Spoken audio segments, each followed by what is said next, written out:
All right, we are getting started. We are on chapter 7, the Persuasion chapter. You need to pay special attention to this chapter because your presentations, your group presentations, are going to incorporate elements of persuasion. So, all the research that we would have learned and how persuasion occurs, you're going to need to build upon those and apply them in your upcoming presentations. All right, so just keep that in mind.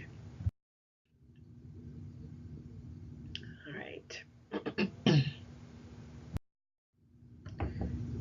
So when we think about persuasion, it is very basically the process that occurs that is going to bring about some change in person's beliefs, attitudes, or behaviors.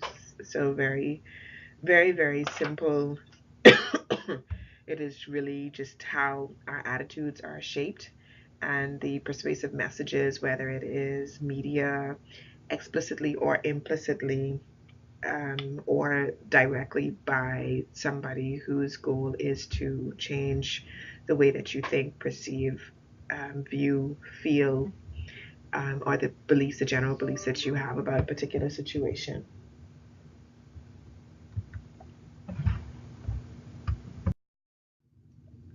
There are two main routes by which persuasion occurs. You can focus on the arguments. Even if it is weak, it allows space for counter arguing on the topic, and that's the central route. Or you can focus on everything else, the other stuff, and that's through the peripheral route. The peripheral route is going to be the means by which you distract and you detract from the core messaging by distracting and focusing on more superficial stuff. So these are going to be the things that are going to be strong enough for the person to respond, and respond positively. And this is why fast cars, pretty women, bright skies, lush fields, and happy people are used in marketing. So you don't necessarily need to listen to what they are saying. I think about, Zoloft. Take Zoloft. Zoloft can help. Are you feeling sad? And while the list of, um, which they are required to list all of the side effects, you don't hear the side effects because the voice says, and they're talking in a very gentle voice, and the background is so sweet and lovely, so it's very distracting for you, right? And if any of you, I don't think we have any business marketing majors in here, you would have learned that a smart campaign is going to be one that is going to be adapted or changed to the target audience. So if your target audience is middle-aged women, I don't think having a fast car with a beautiful, kind of attractive younger woman is going to be what you're going to use. This may be one of those instances where you do use the central route and you talk because you're going to appeal to their common sensibilities. It is important to note that there are different paths for different purposes, or you should be using different paths for different purposes. Going the central route is going to be connected to change, that is going to be more thoughtful and enduring over time and circumstances, whereas the peripheral route is definitely more superficial. So in one end, you're getting people engaged and thinking. They are deeply connecting with the issue at hand. So this is not mudslinging. This is not bringing up dirt. This is not talking about your mama. And then that's on the negative side. Neither is it about how pretty or accomplished or how socially, focusing on the, well, she would have been Miss Bahamas and traveled the world and that kind of thing, things that are more likable and personable. Um, but you want the persons from the peripheral route, it's very superficial. If you're going the central route, then the decisions are going to be made more intentionally and it's not off the cuff or at the whim or feeling. So those are going to be instances where they connect with the thought, the idea, the belief, they adopt it as their own, and so they're going to hold true to it for a more consistent time. So central, In this picture, that's the top one. Leslie is talking about her economic plans. She's outlining how she can implement change and the best candidate for you. On the peripheral route, there may not be anything analytical, anything that, you know, but Leslie may dress in a shirt that has a little deep V and is form fitting, and maybe some tight pants. And she's going to cue triggers that are going to be based off of being liked. And so the person walking away may be like, oh, Leslie is beautiful. She must be smart, right? So she must be somebody who can, lead us into better options and, be a great leader. Okay, so among the ingredients of persuasion explored by social psychologists, obviously this is all based off of Myers, there are 4 elements that we are looking for, these elements of persuasion. We start with the communicator, so who is speaking? And the credibility of that person is going to be very important. So how believable are you? Somebody who's seen as credible is going to be both considered an expert and also trustworthy. The sleeper effect is going to be something to keep in mind. You will see it coming into play, but really what is occurring is that, so if you were seen as credible and you give a message, right, and the person agrees with it, believes it, ingests it and says, okay, fine, I believe it now, I'm holding to that, there may be a delayed impact that occurs. So you don't remember so much about why you agreed to it in the first place. And so what the sleeper effect is, where something that you may have actually discounted. So at the moment when you received it, you may have been like, that's bogus. Or she's bogus or he's bogus, in the sense of, not necessarily accepting the person as credible. But after some time passes, you remember the message, but you don't remember who it was who said it or why you discounted it. And so this is the sleeper effect. So sometimes this does occur. So as time passes, the strength of, or the long-lasting impact, I guess, is what we're talking about. The long-lasting impact of the credibility of the person gets hazy in memory, and so you may not actually remember why you discounted something. So yes, who says it and whether they're credible or not is very important, but also know that memory fades, and we do have the sleeper effect that occurs. So the question is now, how does one make themselves an expert, right? There are pretty much 2 main ways for doing that.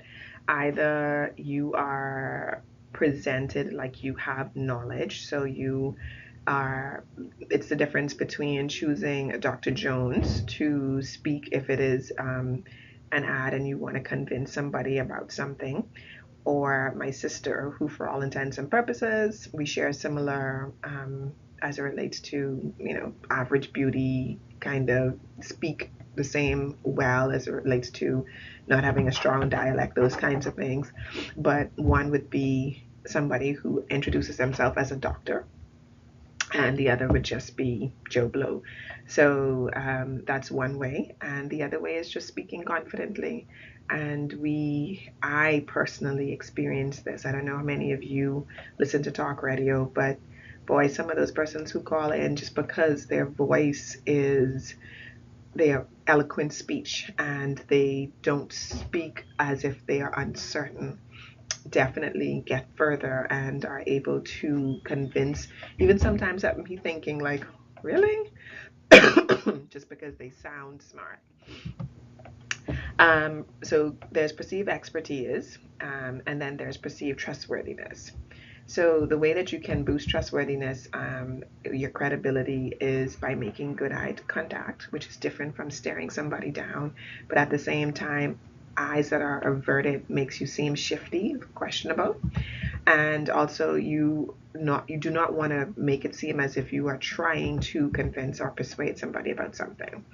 It's that idea, nobody really wants to be haggled. I don't want anybody to come at me for the sole purpose of trying to convince me about something. So don't make it seem like that's what you're doing. We also tend to perceive sincerity in those who argue against their own self interest. So, if I am an environmentalist and I am arguing for a particular position that seems like it's connected to who I am, you know, persons may kind of like blow it off because they're like, yeah, duh, that's all she's into. That's what she's about. She may be getting some kickback from it. The other interesting part of it is persons are more willing to find trustworthy persons who would have um, kind of been willing to suffer for the cause. So going back to earlier conversations, and no one's willing to stand up because no one wants to deal with the implications or the pushback or the consequences of standing up. But those persons who even if it's just a perceived pushback, we're going to tend to find them more critical because they're willing to fight for the cause. And then finally, people who speak more quickly were perceived as more credible and trustworthy. This one here baffles me still because I almost feel like when you speak too quickly, it sounds gimmicky, like you're trying to get as much information and you don't want me to hear. But I think alternatively, the person who is speaking slowly is sounding like they're unsure and they have to think it through. But for me, sometimes that person who's speaking slowly and thinking it through, to me, I get the impression that they're being more thoughtful and not that it's just things that's off the top of their head. But I think if it's off the top of their head, the idea is that you know it and it's, you're confident and you're sure. And again, you have some expertise or some significant experience with it. So attractiveness is going to be another characteristic of an effective communicator. Regardless of what you think about this or feel about it, the research supports that we excuse me, respond to those who we like. Liking somebody, even if it's only from a brief interaction, opens us up to receive from them. So putting your best foot forward and trying to connect with that person is going to be very important. Obviously, not going over the top. Now, both physical attractiveness and similarities are key in influencing. So we generally like people who like us. So we are more easily influenced by these people who are likable and people who we perceive to be like us. So um, I'm going to connect with you if I feel like you and I are in the same boat. We are on the same team. We connect on some level, and that's just our human nature to be with persons who are like us. And so we tend to, that's our in group, right? So in group versus out group, we tend to trust the person who looks like us, sounds like us, acts like us more than the other person because we're going to have the assumption that the person who looks, sounds, and act like us is like us and is going to have our best interests at hand. Not always the case. And something else that the book highlighted that I wanted to draw attention to is the research in marketing. And salespersons are actually taught to mimic and mirror. So that is the way that you get persons to connect with you because it's almost like you're acting like they're acting. So if the person is more happy-go-lucky and lighthearted and like that, then you all of a sudden are the same way. You are talking fluffily, or you even may change your voice to reflect that. On the other side, if the person seems to be more somber, more serious than you reflected, so you don't ever want to be seen as being a jokester when you're trying to sell something to somebody who seems to be more thoughtful and focused. And on the reverse, you don't want to seem so thoughtful and over serious with somebody who is, just kind of like, YOLO. So again, all of this is because we want to connect with persons and we find persons more trustworthy if they are similar. So the second element is the message. What the person says is going to be equally as important as who says it, whether you believe it or not. So the first part of this is whether we appeal to reason or emotion. So there are two sides to this. You can look at the impact of good feelings. Persons are going to respond positively to messages that are bring about association with good feelings, and it's simply because it enhances positive thinking. So we are going to link our thought process with that particular point with a good feeling, and so that makes us feel good inside. So it must be good. Because if I'm happy and I'm feeling happy, then this decision or this particular position must be a happy one. On the flip side, marketing, again, campaigns also can use fear. So messages can also be effective if it is tied to a negative feeling.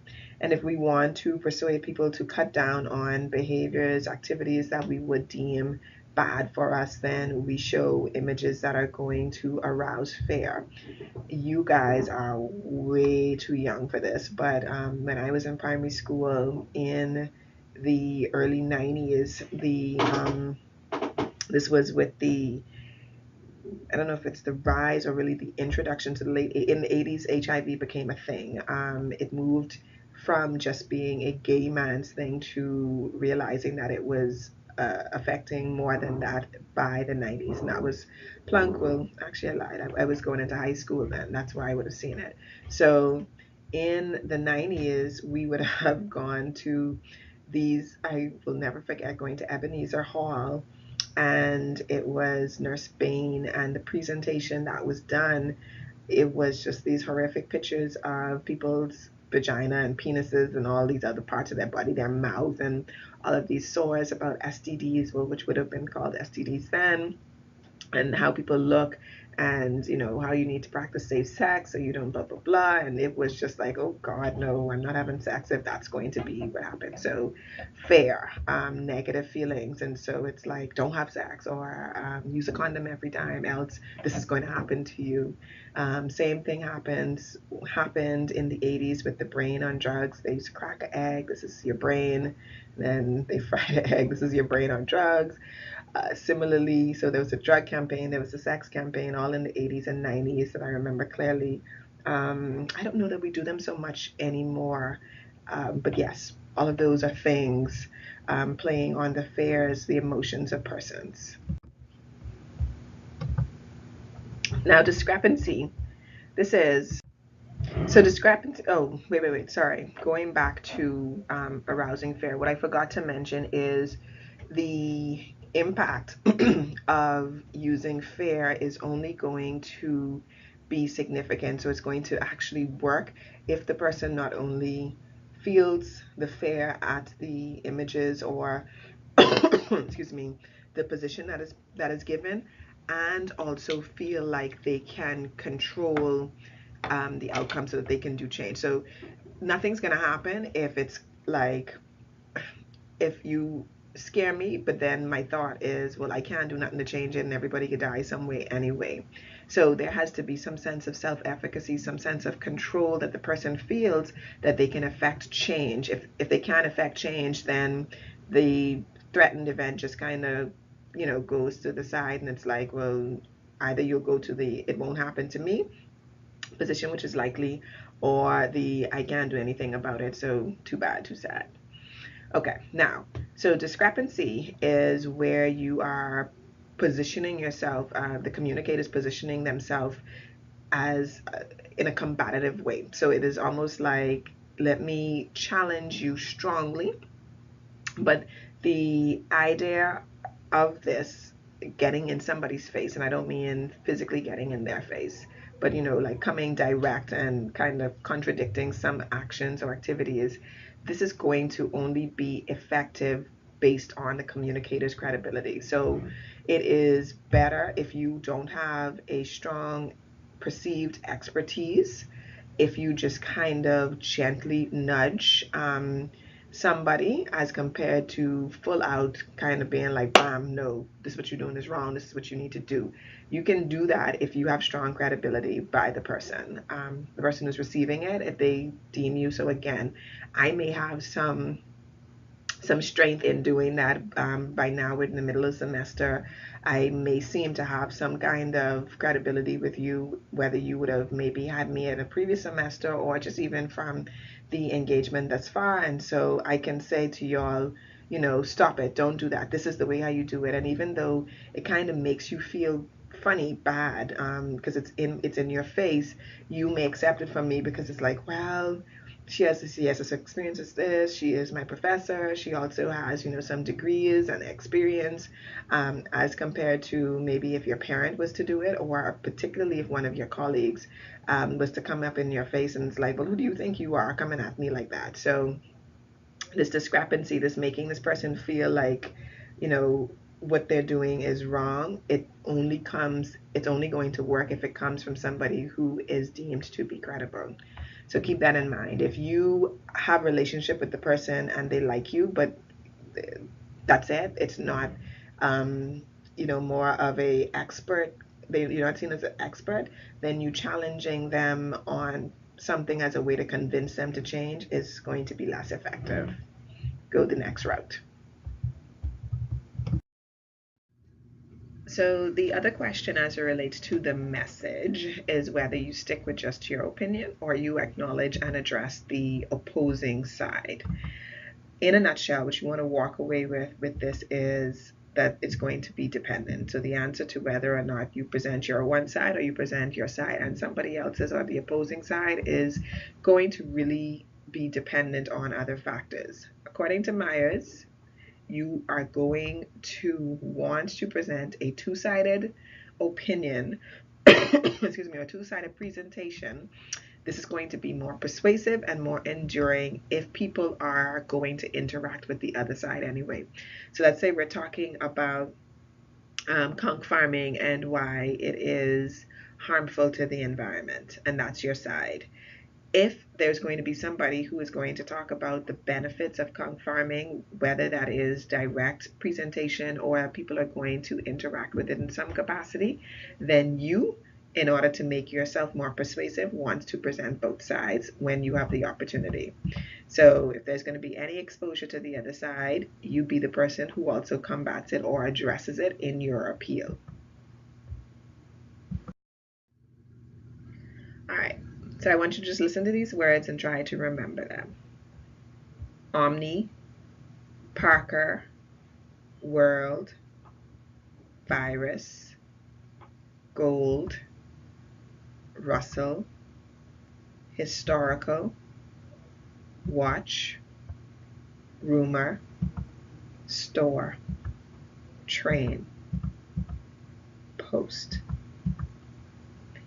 Okay, so the final aspect of the what has to do with the impact of primacy versus recency effects. This is also called serial position effect in other fields. What I want you to do right now is go ahead and write out as many words as you remember, and you're going to report it on Moodle how many you were able to remember. And please, don't press pause, go back and listen. Just write right now, okay?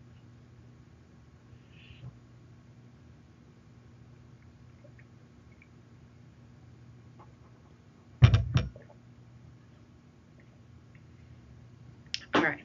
What is likely to have happened is the primacy effect, which is really where the first couple words, 1 to 3 or so words, are going to be stronger recalled. And then the recency effect, which is where the last set of information that was presented, the last couple are going to be easiest to recall. So what we take away from this, first impressions are going to be important, and the last thing that you talk about is going to be important as it relates to what is said. All right? All right.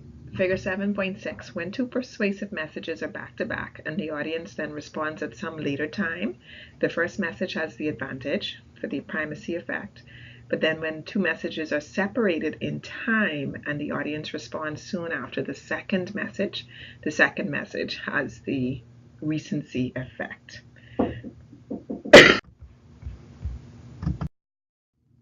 All right, so we will wrap up and come back next time to talk about how, the channel of communication. So for now, folks.